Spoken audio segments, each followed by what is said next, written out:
Talon was 4 years old when we found out about his hearing loss. When Talon was 1, that's when I started to realize that, maybe he has hearing loss. So he saw an audiologist, and was tested, and they said that he was hearing fine. Other individuals were seeing what I was seeing, but they thought more it was speech and language that wasn't coming along, not that it was hearing.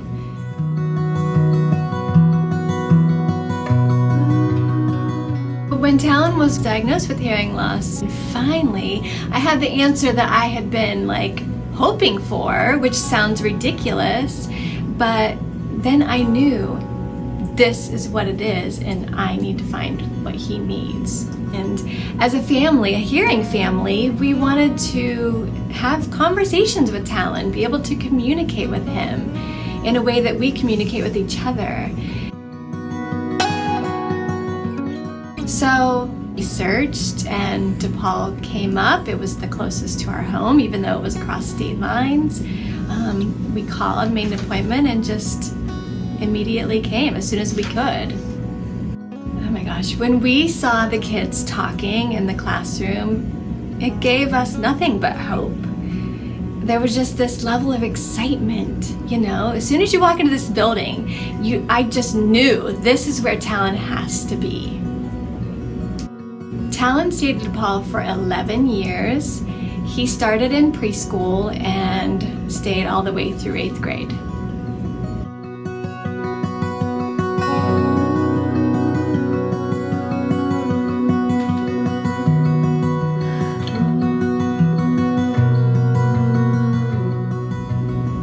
The sacrifices that we made to bring Talon to DePaul were totally worth it because he can have a conversation with anyone. We can go to Starbucks and he can order a hot tea. He can tell them exactly what he wants in it.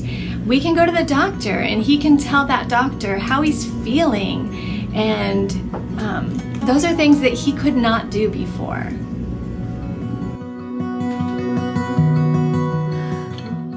When Talon was ready to transition from DePaul, I wasn't ready, but he was ready.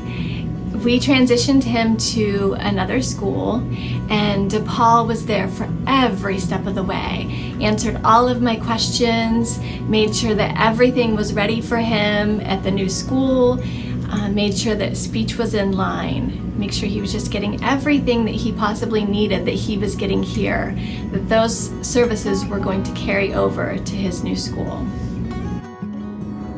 Listening and communicating is important to me because I need to communicate with other people and my friends.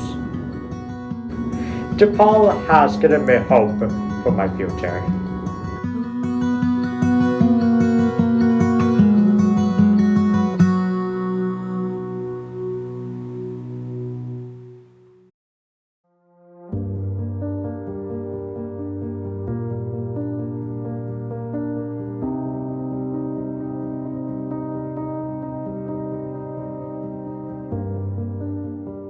So Levi was born on April 3rd of 2015. He had a normal pregnancy, normal birth until we noticed that there was a blood clot in his umbilical cord.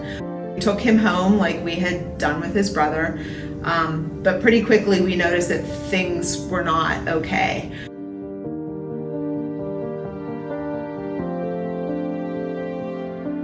We ended up rushing him back to Children's Hospital, and we found out pretty quickly that he was having seizures. It was pretty traumatic. His night nurse who was with us, Becky, she told us in the days after that she wasn't sure he was going to make it through the night, but she didn't want to tell us that.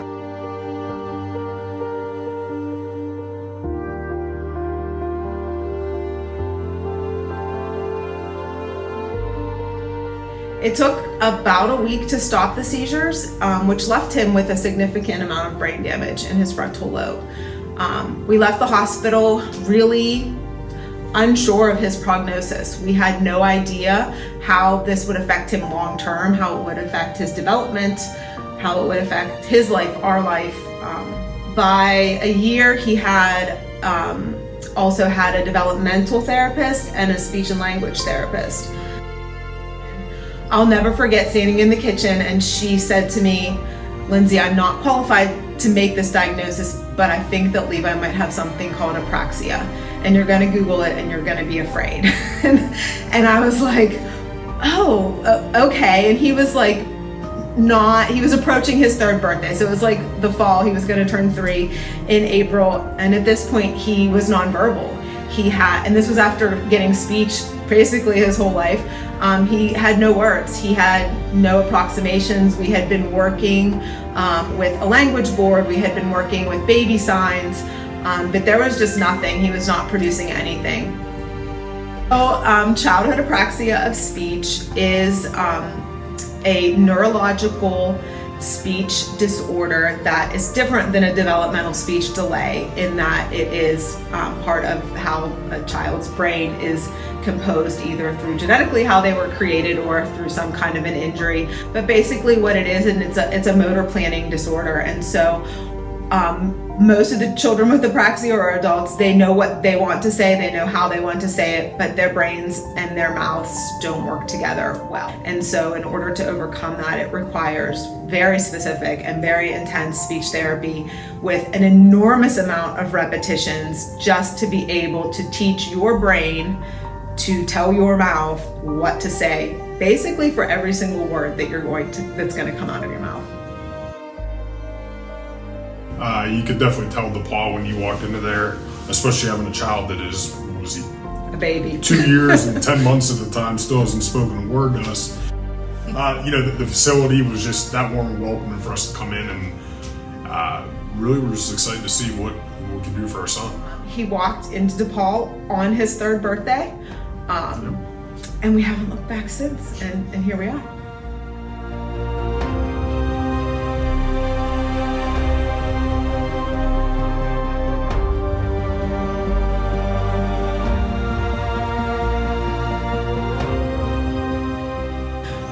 When you walk in and you have a child that is different, and you're dropping your baby off and he can't even tell you what his day is like because he has no words, that takes an enormous amount of strength and trust to leave your child in other people's hands. And I remember thinking, this place can do it. This can be a safe place for him to grow and to spread his wings. And he has.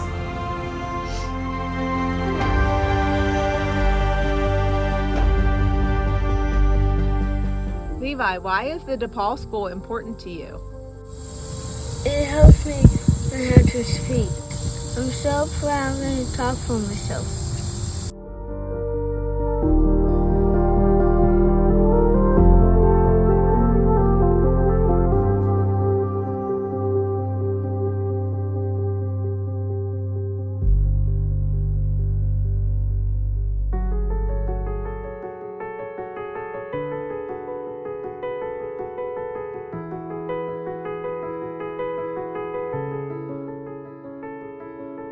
I was pregnant with Dominic, and after some digging and tests, we found that he had Noonan syndrome, and that the audiologist came and they were giving hearing tests, and they saw that that he wasn't responding and that there may be hearing loss.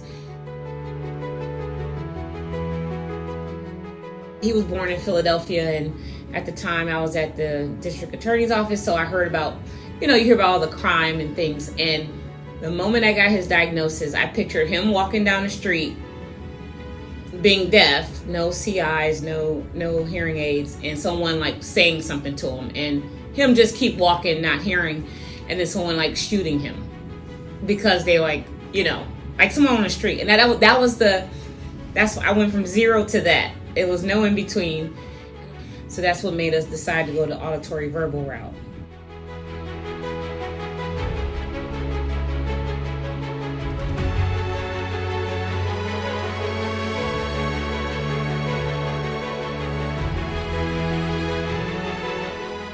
So we like Clark because of the auditory verbal. The idea of him being able to be mainstream one day was attractive to us. Clark, as you know, has like 5 campuses in the country. And so the one in Philadelphia, they mainstream you at kindergarten. And so as we're progressing along in their program, Dominic is, he's growing, and some of his other medical issues start to subside, and but he's still struggling a bit with his hearing and speech.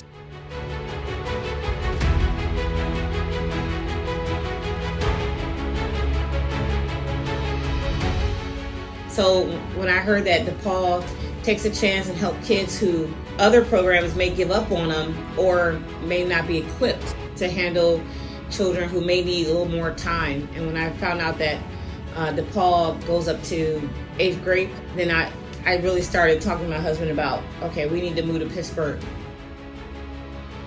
DePaul definitely was equipped and had what we needed for him. With the small class sizes, like the teachers here love and care about these children, like to the level of like a parent. Like I think Rasha and I love him the most in the world, but these DePaul teachers are right there because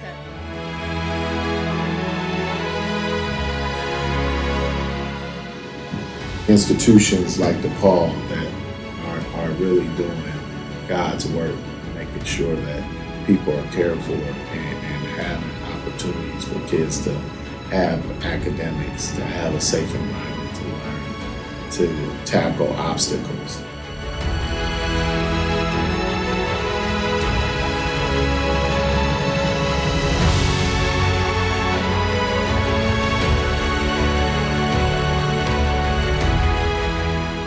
My hope for Dominic now is that he can communicate fully with not only his family, but with his peers, and that he has the cognitive ability to learn and read and write and, go on to high school and go on to college if he wants, or go into the workforce.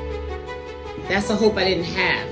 I didn't know what to expect, but just seeing all the academic strides he's made here, DePaul has given us that hope back.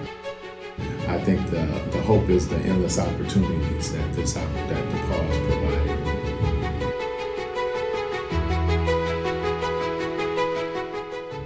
DePaul gave me hope.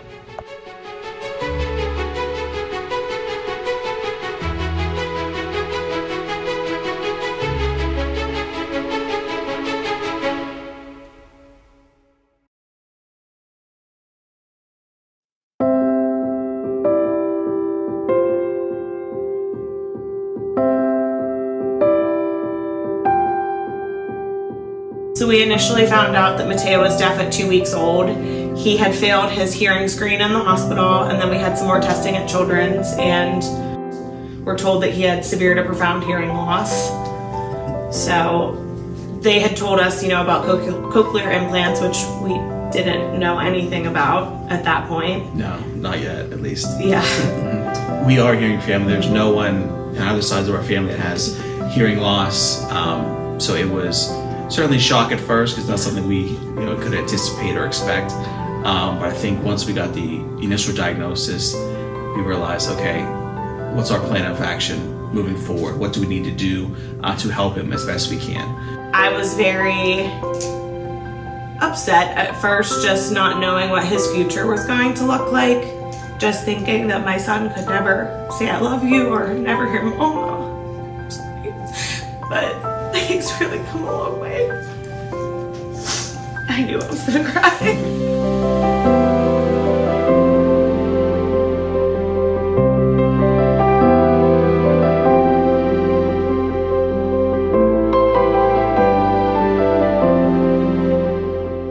When we first decided to visit DePaul, it really all took was one hour walking through the school. We knew this was the place for us, and this was the place we wanted Mateo to go to school.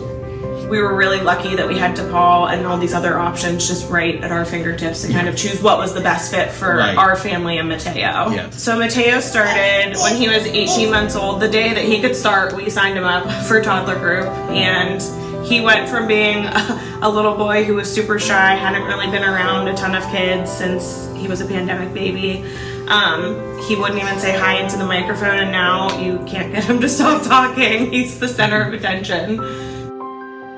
Yeah, I think once he turned 2, you know, we could see gradual improvements, and now it's been just almost like an avalanche. Yeah.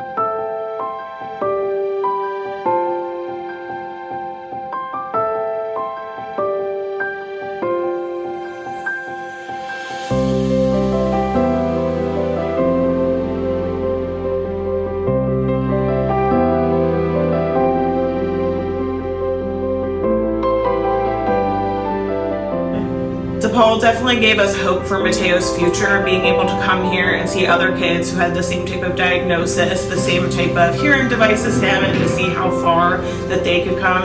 It definitely gave us hope that Mateo could get there someday too.